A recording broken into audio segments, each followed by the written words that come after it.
Hi guys, this is a 046 steel cylinder that I ported, and my main concern when I started was the Squish was 52 thousandths. So I rolled around my head what I could do. I'm not a machinist. I don't have a lathe, don't have access to one. So what I ended up doing, I took some double-sided tape and put it on a piece of granite countertop. It was actually a sinkhole that somebody gave me, and I tested it with a straight edge, and it was flat as far as I could tell. And I taped on top of the double-sided tape. I put 120 grit sandpaper. Now Mac 131 on YouTube had a better idea.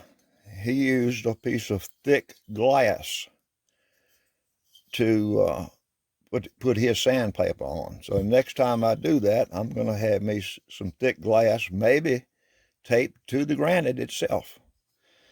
Anyhow, what I did, I marked each corner. You can see a 2 right there.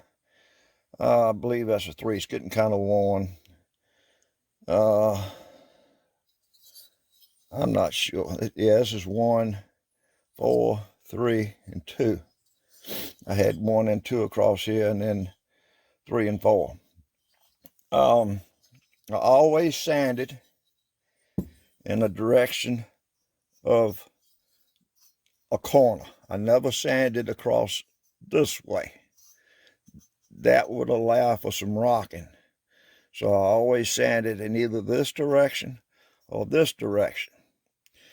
And the way I measured to see what I was doing was with the calipers.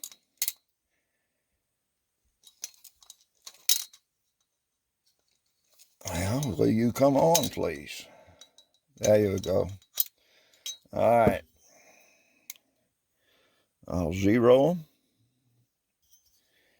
I'd set this in the corner.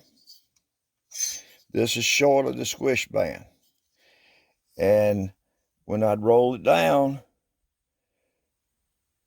that's what would touch the squish, or the squish band. So I'd set it on there like that, and I'd roll it down and measure. That measurement I'd get on each corner. And my target was to get all 4 corners as close as I could. Well, it's hard to do without this square on here. They make plastic ones. This one's steel. I bought a good one. A machinist told me about that. I started out without that, and it's virtually impossible to get it right.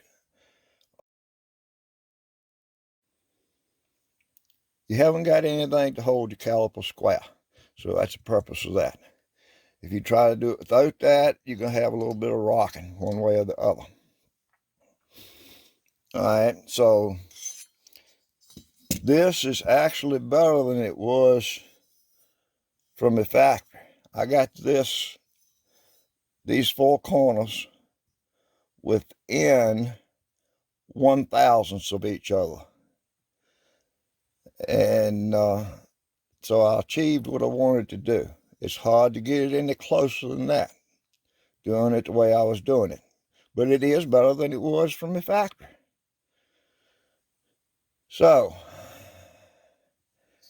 I went from 52 thousandths. I deleted the gasket, and I put the cylinder back on the saw before I went to porting it. I did the squish first, and then I went to doing the porting. But I put the cylinder back on the saw, and I measured the squish. I did that several times, and I got the squish down to 21 thousandths. And I was shooting for under 25 with the gasket material. I was shooting for under 25. I got 21, and then I'll put Moto seal on it. So that will make it fall close to 23 or 24, maybe 25. So this is not a how-to. This is showing how I did it. I don't know what you can see in the camera. You can kind of see the crosshatch back and forth because I did it in 2 different directions. But when I was sanding, I would only sand in this direction and pick it up, set it down, and sand in that direction, pick it up, set it down. And I would measure if it's, which is the high side. The high side is what you want pointing. That's the way you want to be sanding, like this. And then you do that 3 or 4 times, and you check it. You check the depth of it again, down to the squish band. Anyhow, it ended up working pretty good for me. If you decide to try something like this, y'all on your own. It takes a lot of patience. Patience and determination.